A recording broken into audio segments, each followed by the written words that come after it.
Hello everyone, मैं हूं वैभव और मैं आज लेकर आया हूं अनअकैडमी की जो टेस्ट सीरीज चल रही है यूआरटीएस। तो आज हम यूआरटीएस 17 पे आ चुके हैं। 16 यूआरटीएस के टेस्ट कंप्लीट हो चुके हैं और ये 17th की मैं बॉटनी का पेपर लेकर आया हूं। काफ़ी अच्छा है ये बॉटनी का पेपर। टोटल 45 क्वेश्चंस हैं इसमें और अपने साइड से ट्राई करना है कि 45 में 43 से 44 क्वेश्चन तो मिनिमम सही होने ही चाहिए। और सारे क्वेश्चंस एनसीईआरटी की लाइनों से डिराइव्ड हैं।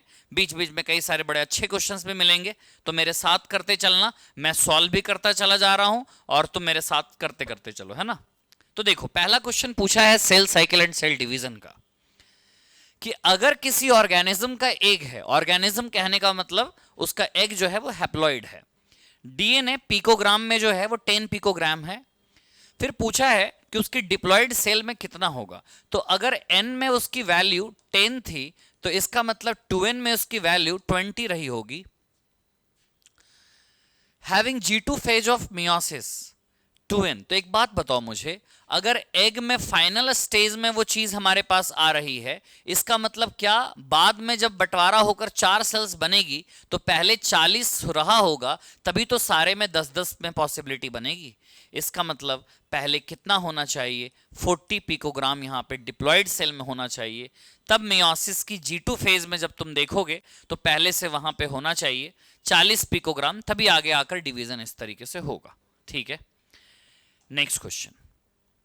Taxonomical category refers to, basic unit of classification हम स्पीसीज को कहते हैं। रैंक और level in a taxonomical hierarchy, ये बात सही है। ग्रुप ऑफ रिलेटेड ऑर्गेनिज्म जो आपस में इंटरब्रीड कर सके वो तो स्पीसीज है। और ग्रुप ऑफ, तो ये लाइन भी गलत हो गई, तो आंसर 92 का क्या चला जाएगा, 2। Next question number 93। Annual NPP पूछा है पूरी दुनिया का, पूरी बायोस्फेयर का। और तुम्हें याद होगा एनपीपी वो चीज बचती है जो रेस्पिरेटरी लॉस के बाद रिमेनिंग पोर्शन बचता है।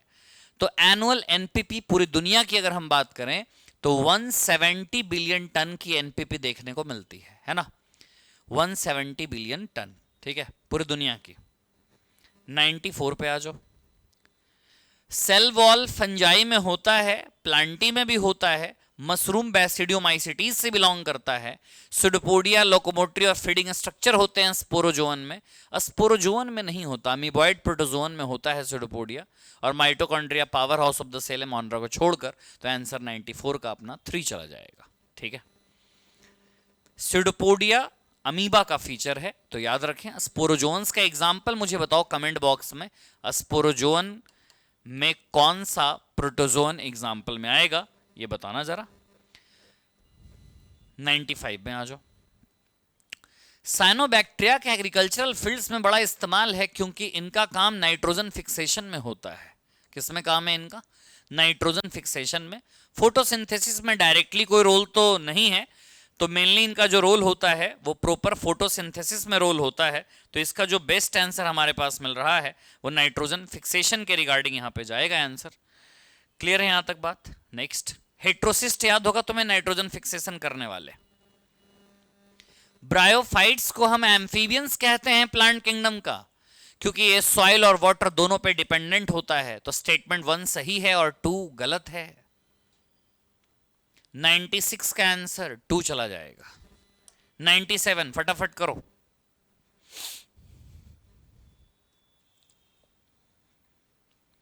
मैच करो जल्दी से। स्पायरोगायरा है, बताया था तुम्हें क्लास में। यूलोथ्रिक्स, स्पायरोगायरा और एक्टोकार्पस, ये जो 3 होते हैं ये फिलामेंटस होते हैं। क्लैमिडोमोनास यूनिसेलुलर होता है। वॉल्वॉक्स कॉलोनियल होता है।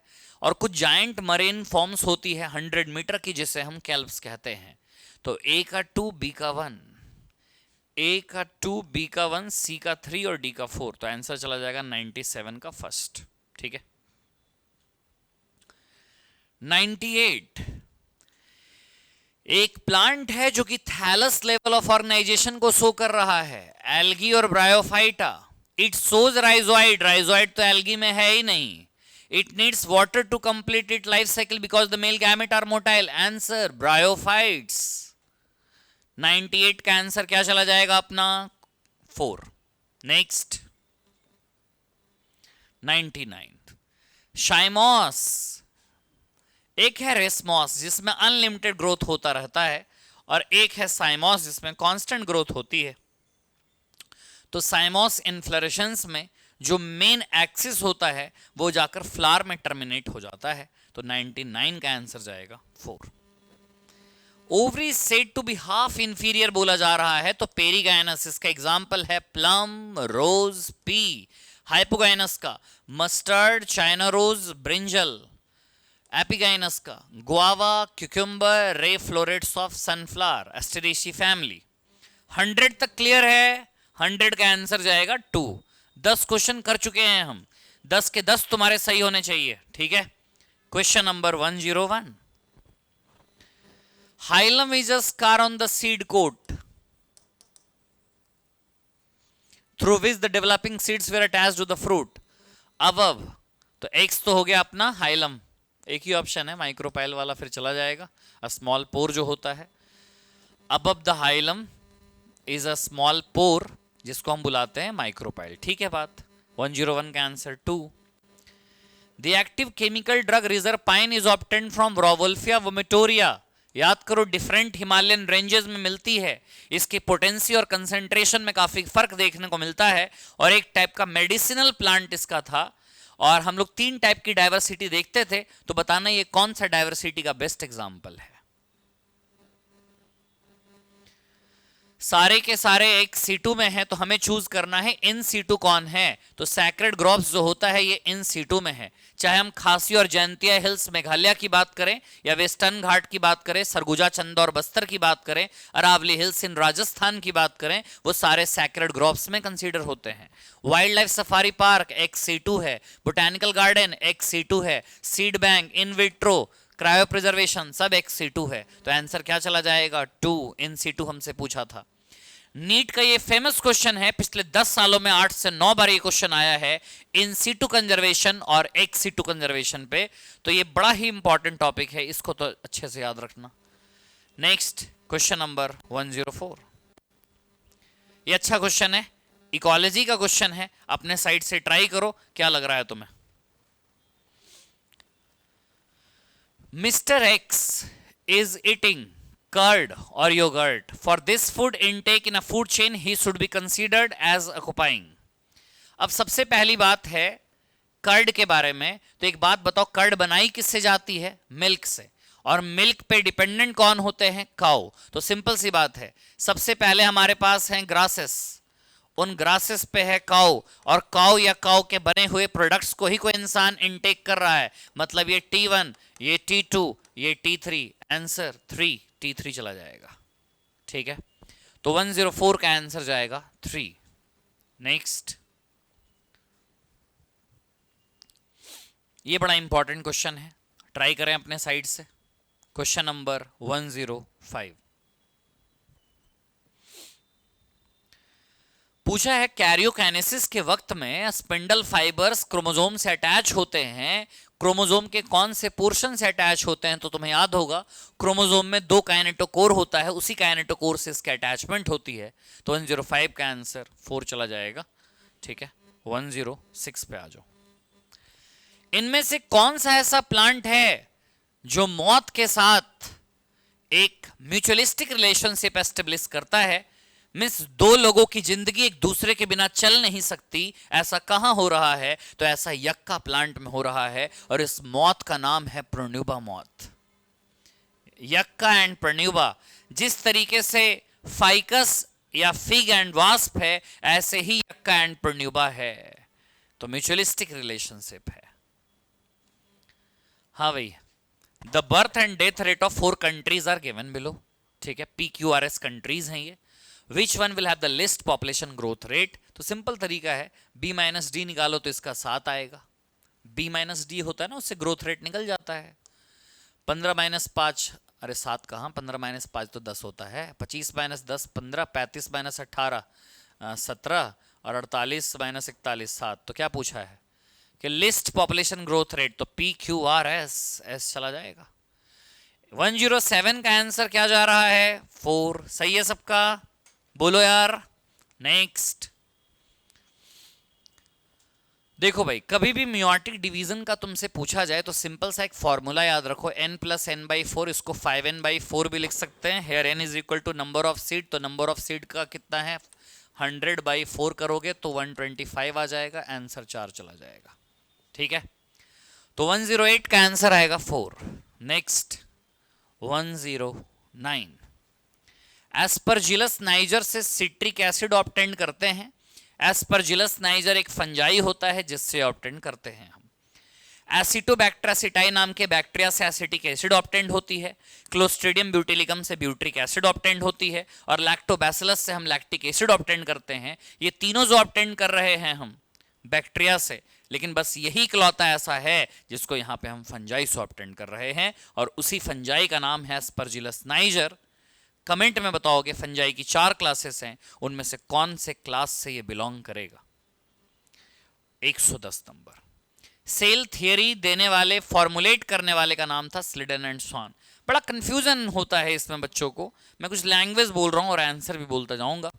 Cell theory was formulated by, answer, Schleiden and Schwann. Who gave final shape to the cell theory? Rudolf Virchow. Who gave cell hypothesis? Swan. Who gave omnicellular cellular statement? Rudolf Virchow, 1855. Who said there is a thin outer layer present outside the cell in animal cell or plant cell? तो इसको बोलेंगे plasma membrane, ये श्वान ने बताया था। 110 का answer 4। A population with large proportion of older individual. ठीक है, ओल्डर वाले काफी ज्यादा हैं और यंगर वाले मान लेते हैं कम है।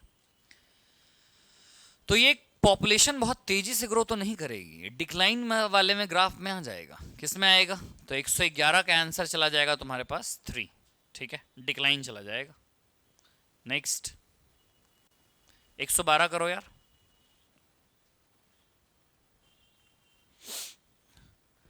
Desserts, rain forest, tundra, alpine meadow, नदियां, ये जितने भी एरिया हैं ये सब इकोसिस्टम डाइवर्सिटी के रेफरेंस में आते हैं। ये डायग्राम अपनी एनसीईआरटी में माइक्रोब्स इन ह्यूमन वेलफेयर के 2nd पेज पे है।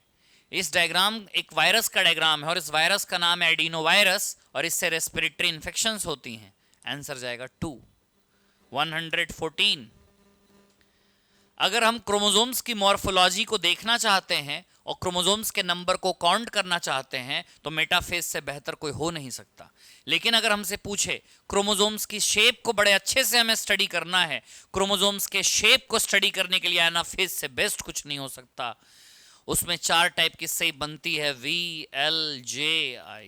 ये 4 टाइप की जो शेप हमें देखने को मिलती है वो एनाफेज में देखने को मिलती है। नेक्स्ट क्वेश्चन पे चल रहे हैं, क्वेश्चन नंबर 115।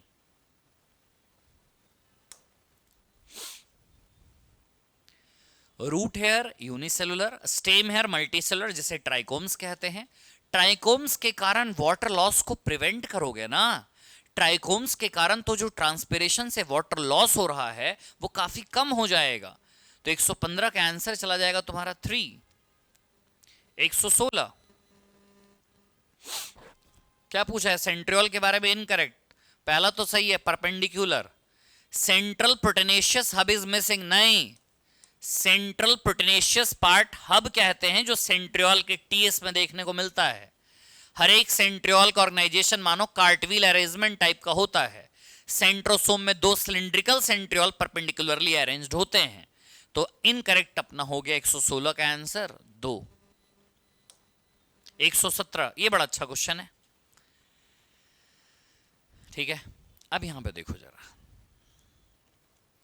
तुम्हें पता है अच्छे से, है ना, कि कैसे क्या हम देखते हैं इसे। इमेजिन करो W को फादर है, ये W क्या है, फादर है, X मदर है, Y पैटर्नल अंकल है और Z चाइल्ड है। तो तुम्हें पता है अगर Z चाइल्ड है तो बताओ W और X से, मतलब पापा मम्मी से 50-50% मैच होगा या नहीं होगा। तो तुम देख पा रहे होगे कि सिर्फ ये जो मैचिंग हो पा रही है ये सिर्फ फादर से हो पा रही है, तो ऐसा गलत है। W को अगर हम चाइल्ड कंसीडर करते हैं, ठीक है, X यहां पे फादर है, ठीक है, एक्स मान लिया फादर है, वाई मदर है, मदर से तो मिल ही नहीं रहा है ये, Z Z Z maternal, Z से तो भी नहीं मिल रहा, ये भी गया। डब्लू को कंसीडर करना है, फिर से फादर है, डब्लू को फादर कंसीडर कर रहे हैं, ठीक है। एक्स चाइल्ड है, ठीक है, एक्स चाइल्ड है, वाई मदर है, ठीक है, वाई मदर है, और जेड पैटर्नल अंकल है, ठीक है। तो तुम्हारा ये केस और ये केस, ये केस, ये केस, ठीक है। तो डब्लू को अगर कंसीडर किया जाए फादर, तो और एक्स को कंसीडर किया जा रहा है चाइल्ड, तो बताओ फादर का चाइल्ड के साथ मैच कर रहा है, हाँ एक तो मैच कर गया। मदर का चेक करना है क्या मदर का मैच कर रहा है, तो मदर का वाई है ना, तो मदर का मैचिंग यहां पे तो नहीं हो रहा है। लेकिन जेड अगर हम पैटर्नल अंकल देखें तो चाचा जी से तो इसका मैच हो ही रहा है, अगर चाचा जी से भी मैच कर रहा है तो 3 की पॉसिबिलिटी तो है। एक बार 4 भी देख लेते हैं। डब्लू को कंसीडर अगर हम चाइल्ड करते हैं तो एक्स फादर से ये मैच कर रहा है, हाँ एक जगह पे मैचिंग हो रही है। वाई मैटरनल अंकल से मैच कर रहा है, तो नहीं मैटरनल अंकल से मैच नहीं कर रहा। और जेड मदर से मैच कर रहा, तो मदर से इसकी मैचिंग हो पा रही है। तो बेस्ट आंसर अपना जो जाएगा वह आंसर 3 चला जाएगा। बस यहाँ पे ना ऑप्शंस के अकॉर्डिंग यहाँ पे एक पॉसिबिलिटी चेक करनी होती है हमें, तो इस तरीके से पॉसिबिलिटी चेक कर कर आराम से कर सकते हैं। 118 मिसलसन एंड स्टॉल ने यूकैरियोट्स में पहली बार सेमी कॉन्जर्वेटिव डीएनए रेप्लिकेशन बताया था, तो 118 का आंसर फर्स्ट चला जाएगा।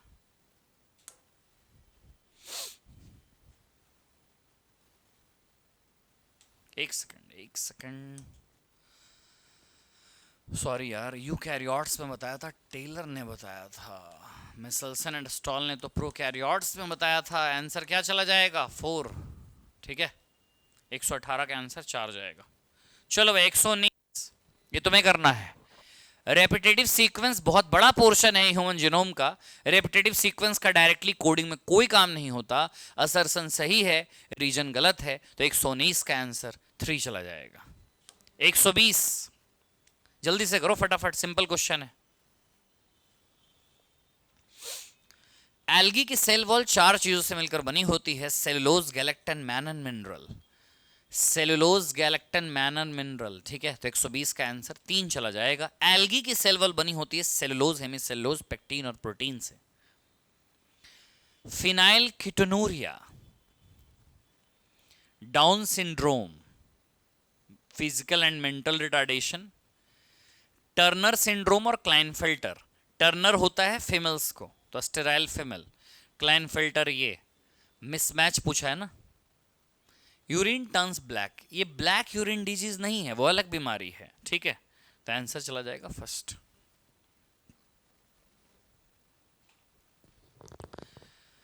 External parasitism is generally marked by much more extreme specialization than the internal. गलत। इंटरनल पैरासिटिज्म को काफी एक्सट्रीम स्पेशलाइजेशन की जरूरत होती है, क्योंकि जो इंटरनल पैरासाइट्स हैं उन्हें रहना पड़ रहा है हमारी बॉडी के किडनी, ब्रेन, लिवर ऐसे ऑर्गन्स में, तो मुश्किल है काफी। The structure of internal parasite is usually very complex. Structure बड़े सिंपल होते हैं यार, है ना। स्ट्रक्चर सिंपल है, बिहेवियर कॉम्प्लेक्स है, जो लाइफ साइकिल इनका वो बड़ा कॉम्प्लेक्स है, ठीक है। तो 122 का आंसर क्या चला जाएगा 4। क्लियर है यहां तक। नेक्स्ट,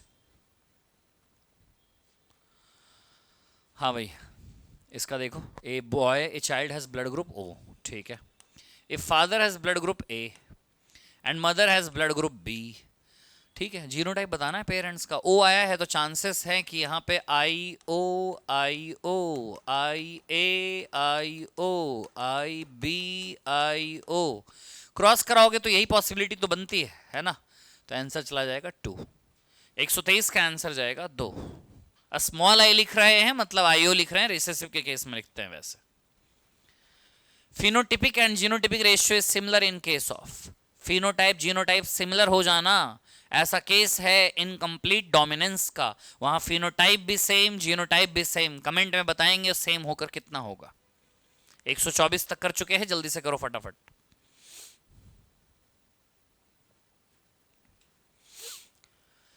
पूछा है पॉलिम्ब्रियोनी हमें कहां देखने को मिलेगा, तो एनसीईआरटी लिखती है पॉलिम्ब्रियोनी दो जगह पे मिलेगा, सिट्रस में और मैंगो में। होता पुंसिया में भी है ना, लेवेनहुक ने पहली बार बताया था ये सब, तो सिट्रस में बोलेंगे।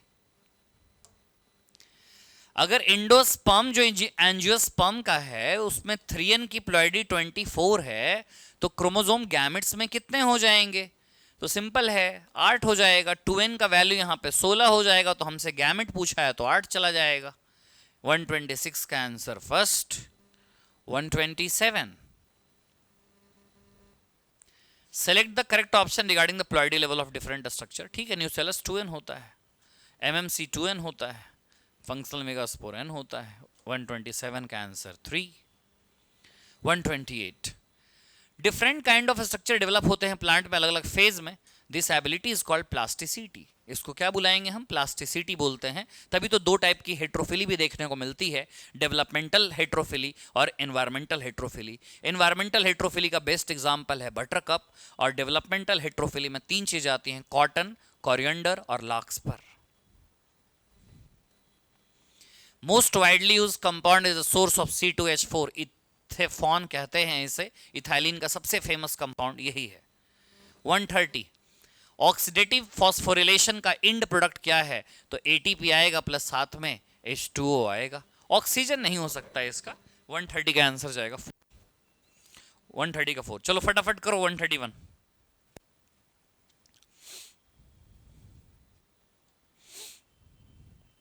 क्रेब्स साइकिल याद है,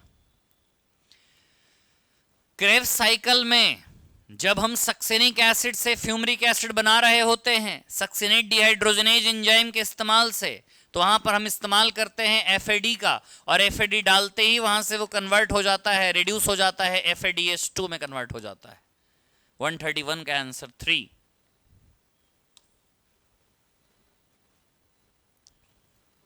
132, क्रेब्स साइकिल स्टार्ट होता है 6 कार्बन कंपाउंड के फॉर्मेशन से, और पहले तो OA जो कि 4 कार्बन का है और स्टाइल को एंजाइम जो कि 2 कार्बन का है, दोनों मिलते हैं तभी तो 6 कार्बन का सिट्रिक एसिड पहले बनता है। 132 का आंसर क्या जाएगा, तो 132 का आंसर यहां पे 2 चला जाएगा। नेक्स्ट,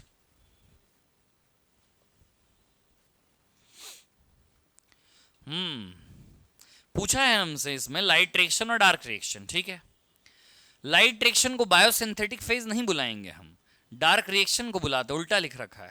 ठीक है, और देखो इसमें हमसे पूछा, इनकरेक्ट गया है, दिस रिएक्शंस अकर ओवर थैलाकोइड। ये बात तो सही है कि थैलाकोइड ग्रैनम में लाइट रिएक्शन होती है और स्ट्रोमा में डार्क रिएक्शन चलता है।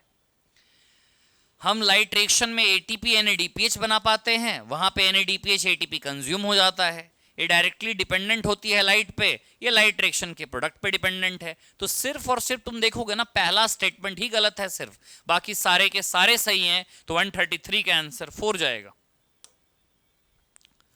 134, इनमें से कौन सा in which of the following water act as a pollinating agent. Water hyacinth और वाटर लिली में वाटर का इस्तेमाल नहीं होता, यहाँ इंसेक्ट या विंड का इस्तेमाल होता है। जॉस्टेरा में बोलेंगे, सी ग्रासेस में, है ना, वेलिस्नेरिया में, हाइड्रिला में, जॉस्टेरा में, और 30 ऐसे जेनरा हैं, मोस्ट ऑफ द मोनोकॉट्स हैं उसमें, वहां पानी का ही इस्तेमाल होता है। चलो भाई, आज का आखिरी सवाल है, सबका सही होना चाहिए। आज का सबसे आखिरी सवाल 135 नंबर, ये सबका सही होना चाहिए। क्या पूछा है, करेक्ट कौन है? नॉन साइक्लिक याद है, नॉन साइक्लिक पूछा है, select the correct. PS1 is involve in non cyclic photophosphorylation only, बताओ। PS2 is involve in both cyclic and non cyclic. एक बात बताओ, साइक्लिक में इस्तेमाल किसका है? PS1 का, और नॉन साइक्लिक में इस्तेमाल किसका है? 1 और 2 दोनों का। अब पढ़ो जरा स्टेटमेंट पहला, PS1 is involve in non cyclic photophosphorylation, तो नॉन साइक्लिक तो दोनों में काम आते हैं, नॉन साइक्लिक में PS1 भी है, PS2 भी है। PS2 is involve in both cyclic, तो ये भी गलत हो गया।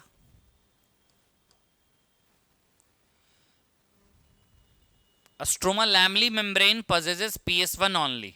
देखो, अगर मान लेते हैं ये स्ट्रोमा लैमली है यहाँ पे, तो इसमें सिर्फ और सिर्फ हमें PS1 देखने को मिलेगा और ग्रैना लैमली में हमें दोनों देखने को मिलेगा। सही बात है, ठीक है। पूछा क्या है हमसे, करेक्ट कौन सा, एक बार फिर से पढ़ लो यार, इसमें स्टेटमेंट कुछ गड़बड़ तो नहीं लग रहा। PS1 is involve in non cyclic, PS1 का इन्वॉल्वमेंट तो दोनों जगह पे है, ठीक है।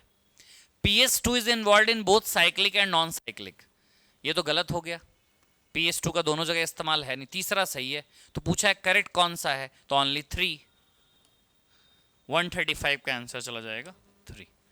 यही था फाइनल, हमारे पास टोटल 45 क्वेश्चन थे, इसका डिस्कशन हो चुका है। कमेंट में मुझे बताओ कि 45 क्वेश्चंस में तुम्हारे कितने क्वेश्चंस करेक्ट गए हैं। अगर 40 या 40 के ऊपर सही गए हैं तो बहुत बढ़िया, और जो क्वेश्चंस गलत गए हैं वो तुम समझ चुके होगे।